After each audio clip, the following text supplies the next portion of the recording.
When someone comes to me and says, I want you to run this program, there was a time in my career where I would have said yes, because I would have been worried that the board would have said, why would you turn down that check, or why would you turn down that opportunity? I have learned through saying yes too much that no is a complete sentence, and sometimes I don't have to necessarily justify it. Sometimes we just can't.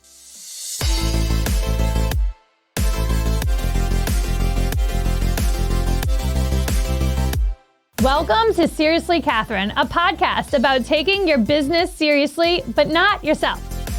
All right, y'all. So this week's hot take revolves around the Super Bowl. And I watched pretty much all day, all the coverage from noon until I think it was 12 hours. Obviously, I loved seeing Taylor there. I knew for sure she was going to make it there. So for those of you that don't know, she just ended her Tokyo performance. And so it's like 13-hour flight from Tokyo to Vegas. And it was the night before. So people were like, speculating that she would not be able to make it. But like, okay, if you're Taylor Swift, you're not like flying commercial. You got your own plane. You can sleep for 13 hours if you needed to. So I knew for sure she was going to be able to get there. So I was excited to see her there. But specifically about the halftime show, like people are always so opinionated about the halftime show. Like people either love it or they hate it. They always have something to say. And I was really, really excited that Usher was going to be the halftime show. And they kept on saying like all along that he was going to be like this solo act. But I felt in my soul that he was going to have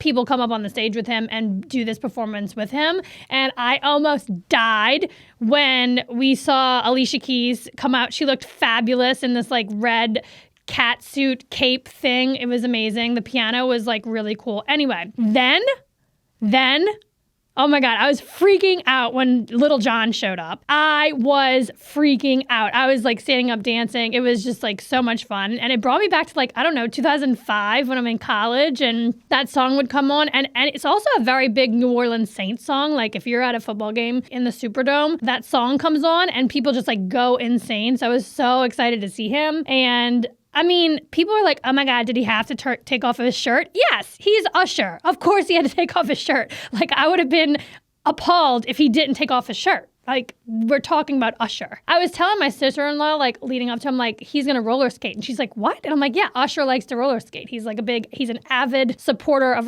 roller skating, and he's very talented. Like, he, like, can do the spins and flips and all that stuff. And, of course, he showed up for that. It was awesome. Lil Jon was I think just the most explosive surprise to me. Is I just like was so excited, like turn down the whoop. Another like just Super Bowl commentary is like Travis Kelce like getting really, his temper was on display when he like manhandled Andy Reid, and people are very, very disappointed in Travis Kelce about it. But listen, it's an intense game, okay? Like Boy was pissed that he was taken out of the game and then there was a fumble and he felt like, okay, if Andy would have kept him in, we wouldn't have had that fumble. So I don't think we can even judge the intensity and the stress. And I was stressed. I was stressed when I was like watching this game. It's pretty uneventful up into the overtime. The pre-game shows leading up to the Super Bowl, there was an interview with Andy Reid and he kind of talked about Travis Kelce having a bad temper early on in his career. And once that's been redirected and focused, he's an elite athlete, right? But it's like the temper has been an issue. All right, and that's my hot take, guys. Agree? Disagree? Let me know. Slide into my DMs. Tell me what you really think.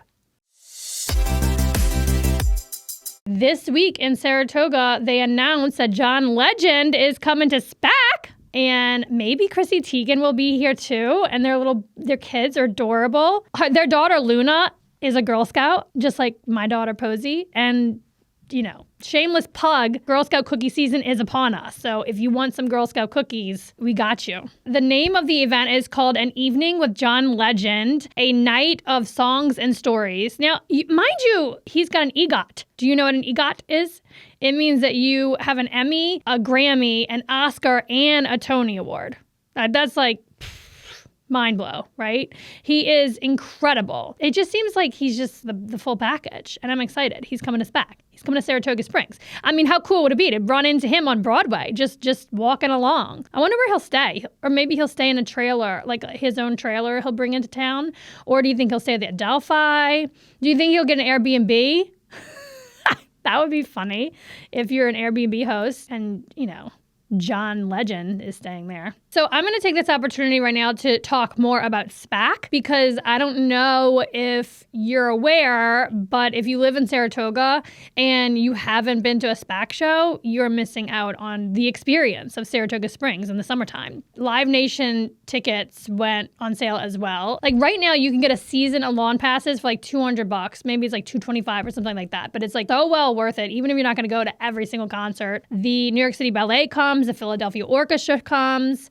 It's just like a vibe. They have this VIP building now too, where you can like overlook the lawn, which is sort of snobby, but it's a really great view. SPAC is not just about musical performances. They're doing these culinary art events now. The other people that are coming this summer, because they're announcing new people like pretty much every day. I don't know if Dave is announced yet, but he usually comes every summer. He usually does like 3 nights of shows. Who else? The Beach Boys are coming, which I am so excited about that. Hootie and the Blowfish is coming. Earth, Wind, and Fire will be good. Kids Bob, that was Posey's first concert ever. Paula Abdul and New Kids on the Block. Go Paula, she still got it. Doobie Brothers, that'll be good. Oh, and Harry Potter. I saw Harry Potter. So they basically do like a night, it's like a movie night under the stars. So the Philadelphia Orchestra plays like the soundtrack of Harry Potter, and they're also doing The Lion King to celebrate the 30th anniversary of Lion King. I mean, if you got nothing from this clip, get this. Go buy a lawn pass, like season pass. Right now, like the locals, you gotta buy. I would just buy a whole season. It's like $200 something. You won't regret it. That's it. That's a wrap. All right, this week's guest on Seriously Catherine is Ashli Fragomeni. She is the executive director of Girls Inc. of the Greater Capital Region. She is also a Taylor Swift fan, which we get into a little bit. I'm so excited for this conversation. She also spent some time in New Orleans because she worked there for a hot minute for the YMCA. And I'm so excited to introduce you to Ashli. She's an incredible powerhouse leader in our region. She is actually getting one of the empowerment awards for the YWCA. All right, let's get into it. All right, on this week's episode, my guest is Ashli Fragomeni, which is the coolest name ever. Yes. Do people call you Frag? They call it Frags. Frags, yeah. I was like, there's definitely a nickname here. And you are the executive director of Girls Inc. of the Greater Capital Region. And what does that encompass? So it encompasses right now Albany, Troy, and Schenectady. But Troy only just knew in 2022. Wow. So that was your doing? Yes. So when did you start working for Girls Inc.? In May of 2020. Wow, what an exciting time. Right. I mean, were you looking for a job? Like in March of 2020, where you were like, oh my God, I hope I don't get that job now because that's going to be a shit show? I've always worked in nonprofit. So the reason I love nonprofit is because I feel like my personal mission and the mission of human service nonprofit serving organizations, they run parallel. Yeah. So I spent 13 or 14 years with the YMCA locally, a bunch of different YMCAs. And then I saw the job posting for Girls Inc. and I thought to myself, okay, this mission is crazy aligned with who I want to be as a person. Yeah. So I applied and then was offered the job actually on March 13th of 2020. And that was that was my last interview. And then I was offered the job. And I was like, are you sure? And they said yes, but they're like, take some time. But then, May of 2020, we started. I was remote. I didn't even go in the office until the end of June. Wow. Yeah. Okay, in a nutshell, what is Girls Inc. and what do they do? So our mission is to inspire all girls to be strong, smart, and bold. We do it in a variety of ways. My favorite ways that we do it are focusing on STEM-based activities to keep girls interested in STEM, introducing them to the world of mentorship and having a healthy relationship with their own mental health, and then really focusing on their confidence and self-esteem as they move through grade school, middle school, high school, and then into career. That's awesome. Yeah. And is there, when I think Girls Inc., I think after school programs? Yes, after school for K through 7th graders right now. Okay. And then college and career readiness for 8th through 12th graders. Amazing. And so you said you just launched in Troy. Where was your office? And you're utilizing gyms of schools. So we actually, in Troy, I was in a leadership or a Chamber of Commerce event, like a networking event, and I was sitting next to Liz Reese, who's the CEO at the Art Center, and I was giving my elevator pitch about what Girls Inc. is and how I can't wait to get into Rensselaer County, and we're just looking for space, and she kind of gave me one of these, and she goes, you can come to the Art Center. I said, Liz, it cannot be that easy. She's like, oh, it's that easy. You can come to the Art Center. So cool. And what's next? I think just when you started, you're having to get through COVID was an undertaking, and then you set your eyes on, expanding into this new area, Troy, and I'm sure, you're like me. You're like, what's next? next? What's next? What's next? Right. I don't like to be stagnant for long. Like, I want to keep moving. I think the next thing is just continuing to push the fact that Girls Inc. is a brand and a resource, and we want people to know about it. So if you're a woman, we want you to know about it because we want you to be connected to us so that you can inspire girls. If you're a girl, we want you to know about the resource that we can be for you. And if you're part of the community that we're in, we want to be a community resource. And if we're not in your community yet, we want to know you so that we can get into your community. Yeah, and we've talked about this before, but we got to do some things in Saratoga. Like, Yes. we need the girls in Saratoga to feel strong and smart and bold. Yes. Is that it? Yes. Yes, I like that. Well, we did have our first event at Palette. Yes. Which was so awesome. Which was so successful. Yes, it was amazing. Yes. We had all the entrepreneurs under the age of 18 come in, sell their goods and wares. It was amazing. I bought bracelets. Yep. I bought cookies. I bought a book. We had an author here. Yep. She was adorable, and I was just like so inspired. And I brought Posey, of course. I have a 9-year. My oldest is 9, and I brought Posey with me. And I think it's just so important for her to see examples. I mean, of people kicking ass and and doing the thing. You know, you don't have to wait until you're a certain age. I think it's important for girls, not only girls but also women. You know, you can start doing any of this work anytime. Absolutely. Like volunteer. Well, it's I think never too late. It's never too late, and I think It's never too early. It's never too early. And too late. Right. The time is now. The time is now. Take it. Take the action. Right. Okay. I did want to point out that you spent some time in New Orleans. And I did. When people spend time in New Orleans, like, we have a connection now. Yes. And we'll be friends for life. Yes, I went to New Orleans area, so I was actually on the West Bank. Some may say the best bank. Yeah, they do call it the West Bank. But I'm not I'm not one of those people. Where did you actually grow up? I grew up in New Orleans East. Oh, okay. Oh yeah. Yeah. Home of Master P and me.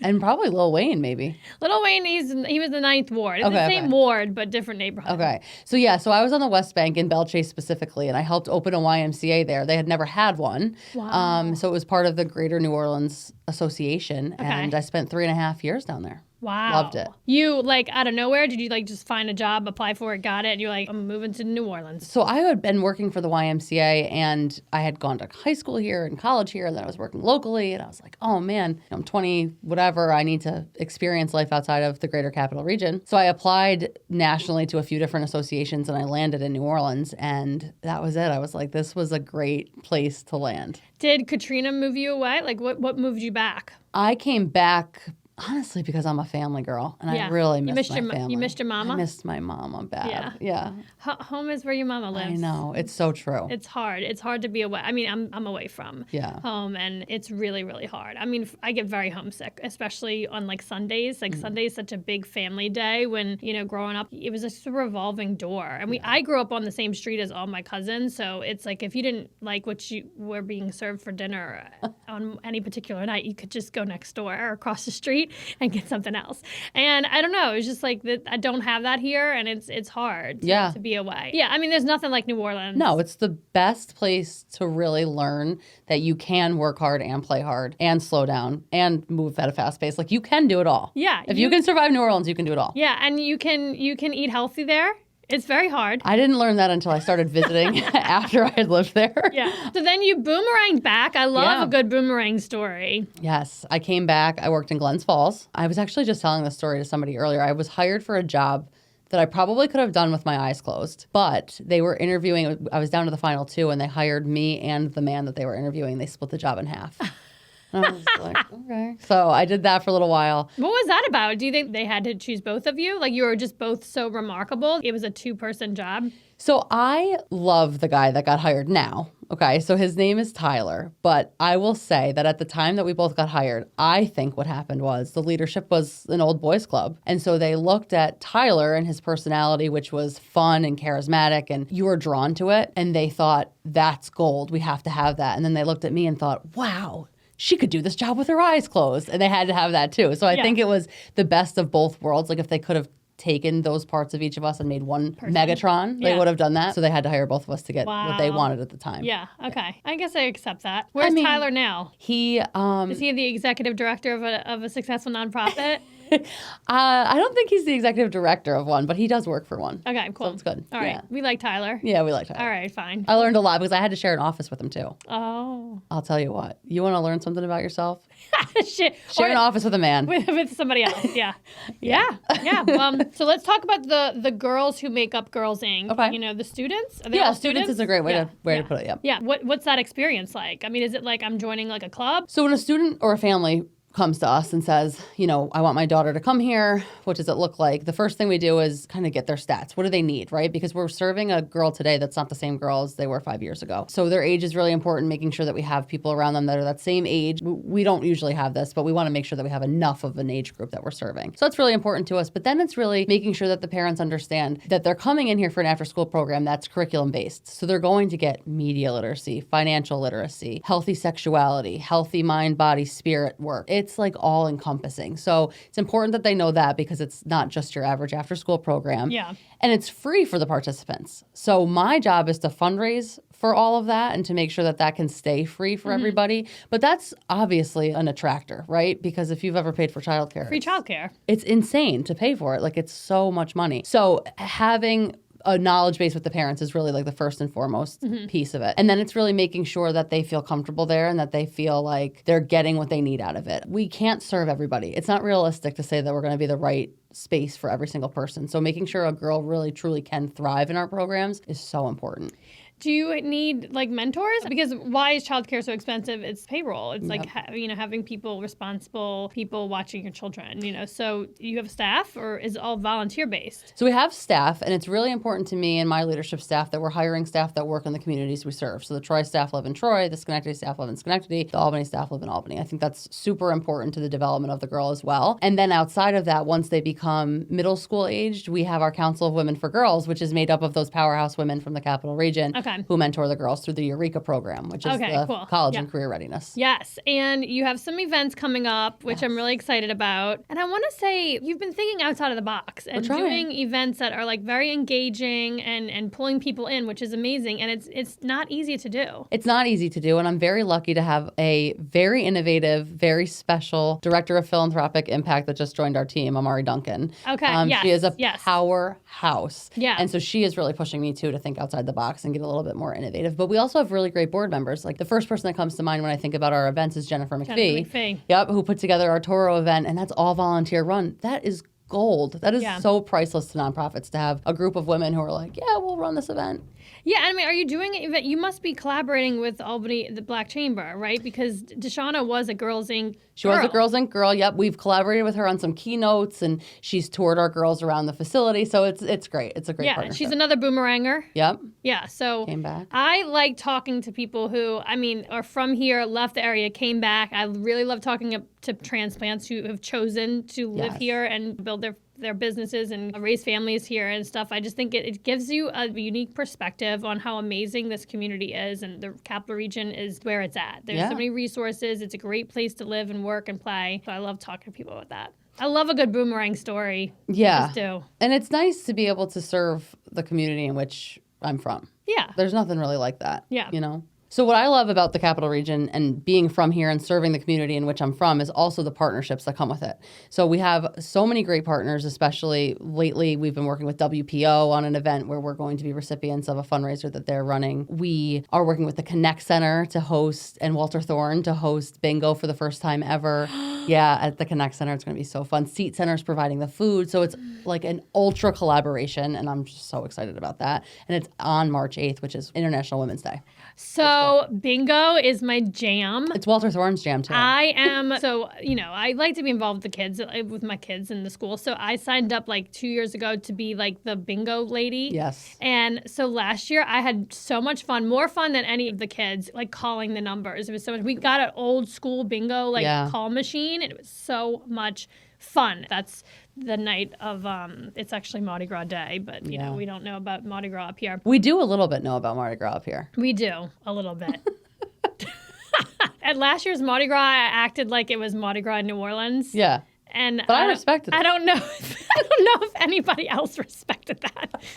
That's a great event, though. It's pretty true to form. I mean, it felt like Mardi Gras. It does. The food's there. Yeah. Hattie's does the food. This is what I really love about the Capital Region is that all the leaders in the Capital Region are super accessible. Yes. You know, like no one is like too busy or too important to meet you for coffee or something. I love that. It's a community that you can really get engaged in. You can know all the players, you can work with them, you can support them, vice versa. I think when I started to lean into the Capital Region as a whole. Like I remember when I first moved here, I moved to Saratoga and I hadn't gone to Schenectady unless I was going to Proctor's. You know what I'm saying? Like I had to really get out of that bubble. And when I did, oh man, did we start to like have a really good time. Yeah. You know, so I think like that was also during COVID when I started to like really open up and be like, okay, wow, we got something really special here. So that's what I love about it.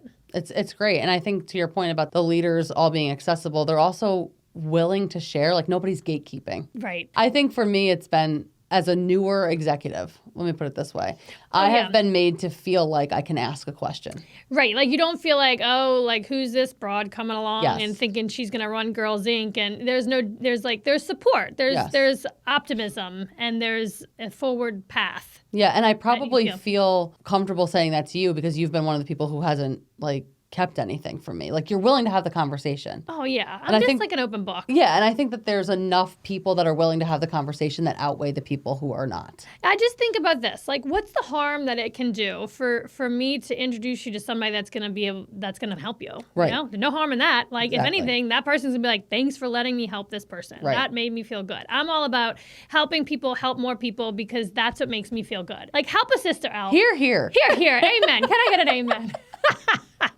So as the executive director of Girls Inc., I'm sure you experience and see a lot of hardship and you're helping girls through their adolescence in a time when they're just so sensitive and impressionable. And how do you manage that? And what would you say is like your biggest challenge? My biggest challenge, I think, my biggest challenge is that I represent an organization where a majority of the girls, 84% of them specifically, identify as girls of color. Mm-hmm. And 63% of them live at or below the poverty level. I am a white woman who grew up with two parents that lived in wine and skill in a house, who never went hungry, all of the things. There's a lot of imposter syndrome, to use a hot button word, that comes with that. Because how can I go out in the community and represent a girl that I have never walked in their shoes? Yeah. So I spent a lot of time talking to other leaders, specifically Walter Thorne, DeQuetta Jones, about that. And they were super helpful. And the whole, like, this is a transferable skill. Like you work in human service and you can go out there and you can represent the girls because you at least know how to be a girl, right? Yeah. And I think that that's the thing that always ties me back to the work is we've all been a middle school girl. We've all gone through adolescence. We've all been scared of something. We've all had crazy body issues that, we have to overcome, our mental health, all of it. What scares me about the work is that all of the resources that do exist, we're still so needed. Like, when is it going to go away? Never. Never. Never. We just need more people helping and more people supporting and more people being of support to the cause. Yeah, it's exasperated, right? As time goes on and we continue, just the economy, right? It's hard. And we talked about how the Capital Region is so dense with nonprofits. There's a reason that it's so dense with nonprofits because every single resource is necessary. Yeah, and they're all so needed and they're all so wonderful. And that's why I love the opportunity to demonstrate what it looks like to collaborate and to help each other and not reinvent the wheel, but like take these two organizations and do an event together and have the proceeds and the exposure. Because the other part of the resources too is that there's only so many people who live in the Capital Region. Right. We can't all give to everything. Right. And we can't all volunteer for every organization. We can't all attend every event, So how can we sort of like close the gap and support each other in ways that are more creative and outside of the box? And I mean, you're doing that. It's incredible how I'm seeing Girls Inc. everywhere. And it's cool to see it with different organizations. Yes. And you're doing such a great job of the collaboration piece. And that shit ain't easy. Like there are some people who are like, you know what? Yeah, I'm just not going to play in the sandbox with you.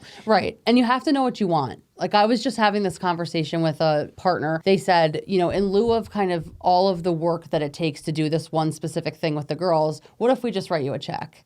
Now, there's a point in time at a nonprofit where that is a dream to hear, right? Like, just write me the check. Yes, thank you so much. I looked square in that person's face and I was like, no way. I cannot sacrifice the experience that the girls get from the type of partner you are for a check. Like there's no dollar that's worth that. So I think what's really cool about the density of nonprofits and the people that are willing to collaborate is that you can know what you want and you can ask for it with each other, and you can have each partnership is unique to itself. Yeah. So what does it look like for me to work with you versus what does it look like for me to work with someone else? And how does all of that tie back to the bigger picture of inspiring and empowering the girls? Yeah. I mean, shit, I will take a check.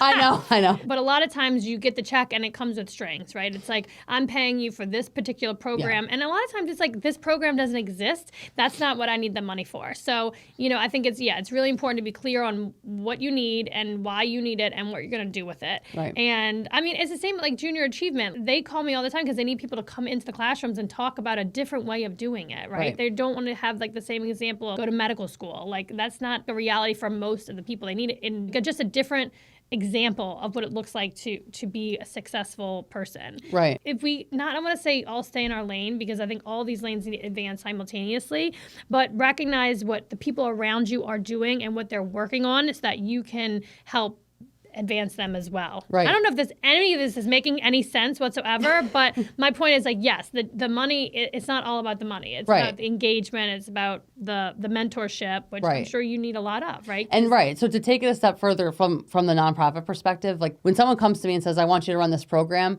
there was a time in my career where I would have said yes because I would have been worried that the board would have said, why would you turn down that check or why would you turn down that opportunity? I have learned through saying yes too much that no is a complete sentence. And sometimes I don't have to necessarily justify it. Sometimes we just can't. Coming to that conclusion has helped us with staff retention. It's helped decrease staff burnout. It's helped increase engagement with the girls. A really great example of a partnership that has a lot of different kind of areas of impact, but to your point, sometimes it's a check and sometimes it's the engagement, is Bank of America. So Bank of America, their employees do a coat drive for us every year. Oh, cool. So since COVID, what it's been is they've gone and they've purchased the coats, they've sent them to us, and then we set up this kind of like impromptu store, and now employees come in and they volunteer with the girls and they shop, right? What's really cool about that is not only that the girls are getting this kind of shopping experience inside of Girls Inc., but the employees are getting touch points, and the employees that aren't able to come in person are still getting the touch point of knowing that they provided a coat for a girl. So now in June, when I go into a Bank of America to make a deposit for Girls Inc. and the teller sees that I'm from Girls Inc.,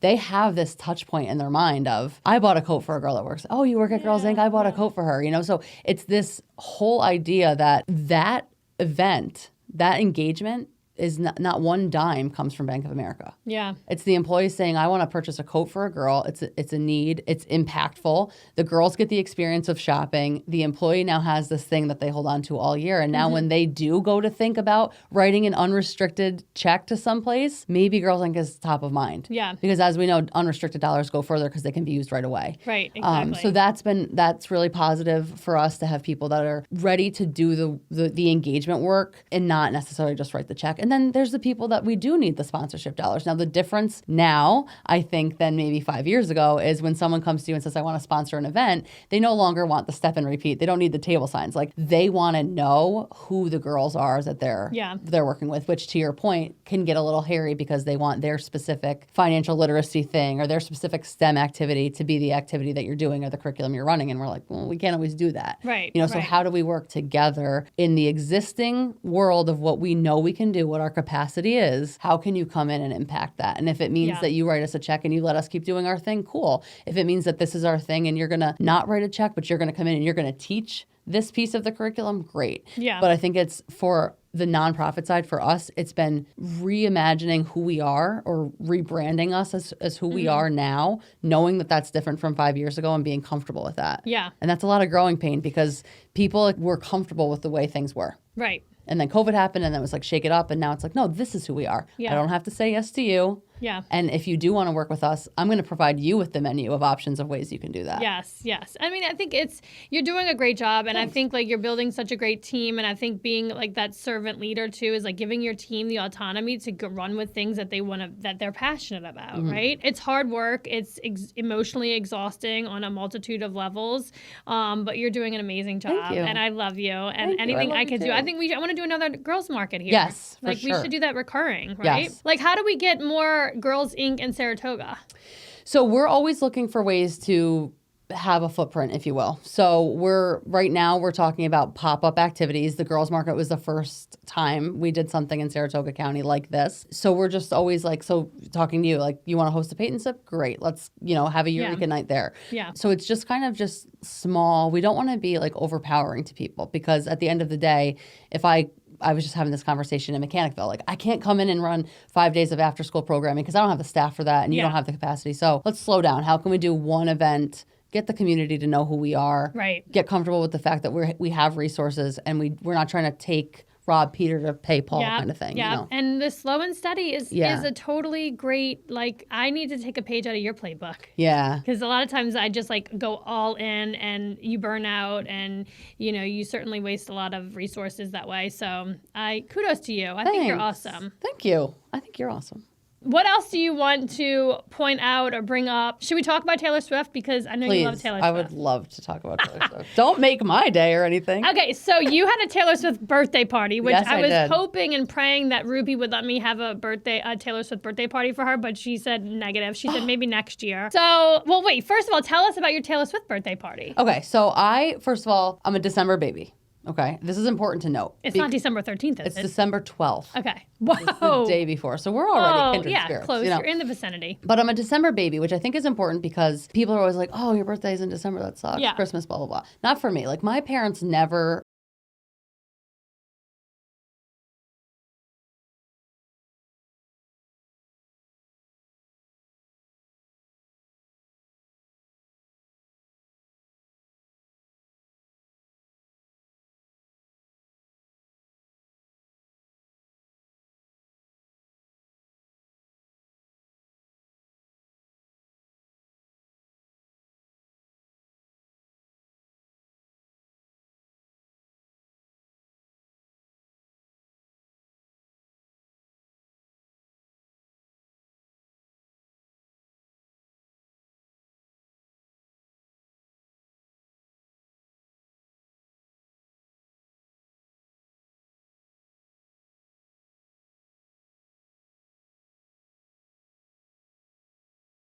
Formative piece of the evening is about to start, and I just basically performed Taylor Swift. I love it. The next 2 hours after that. Oh my God! And my friends were cheering me on. Of course they were.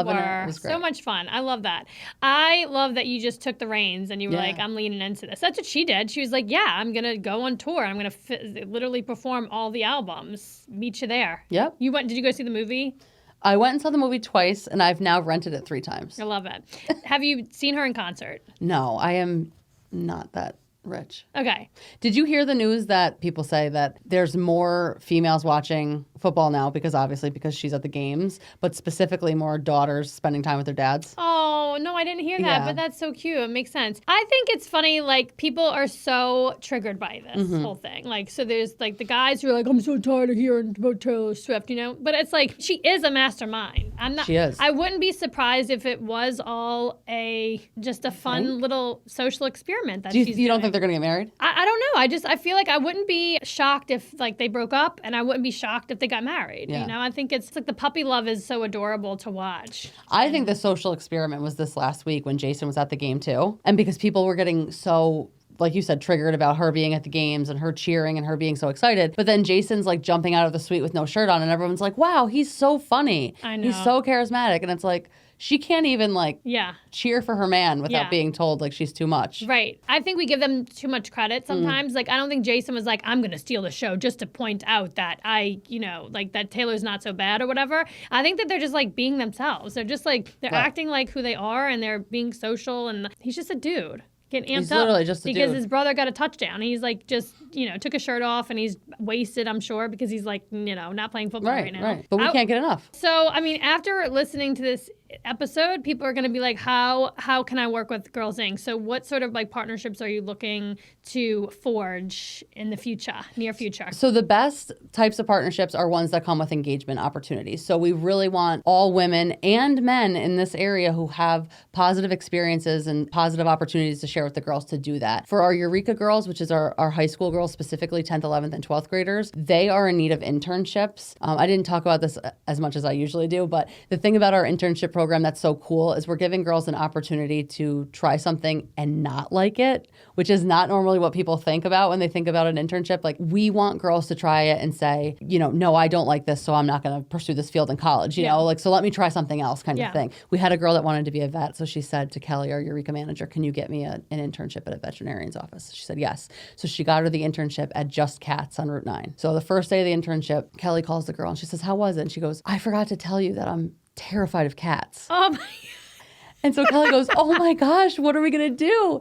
And the girl says, well, I'm going to stick it out, but I don't think I want to be a vet. So she stuck it out. But can you imagine if she hadn't tried that and she went and paid for vet school and all the things, and then she's finally like, getting her clinical hours, and she's like, oh my God, I hate cats. Oh so my yeah, so gosh, it's twofold. Awesome. So we're always looking for internships, which is a really great way to get involved. We're always looking for speakers to come talk to the community or talk to the girls, come meet them, spend time with them, host an event, whatever that looks like, whether it's just the girls or whether it's us coming in and talking to your employees about what Girls Inc. is, what we do. I'm personally always looking for ways to spread the mission, and awareness around it. Because in Girls We Trust. In Girls We Trust. And you're so passionate about that. Yeah. It's undeniable. We need to make sure that we have positive male role models in front of them as well, and just as, the same as female. So I think it's important because at the end of the day, they're going to be working side by side. Yeah. So it's important to know what that looks like and sounds like and feels like. Awesome. Well, thank you so much for coming. And if you want to get in touch with Ashli, she is an open book and super accessible, just like we were talking about. And you're on Instagram. Girls Inc. GCR. Ashfrag.org. Yeah. Okay. Ashfrag. Ashfrag on Instagram. Oh, I love it. And Girls Inc. GCR on Instagram. Okay, and then our website is girlsinccapitalregion.org. Okay. Yeah. You heard it here. Thank you.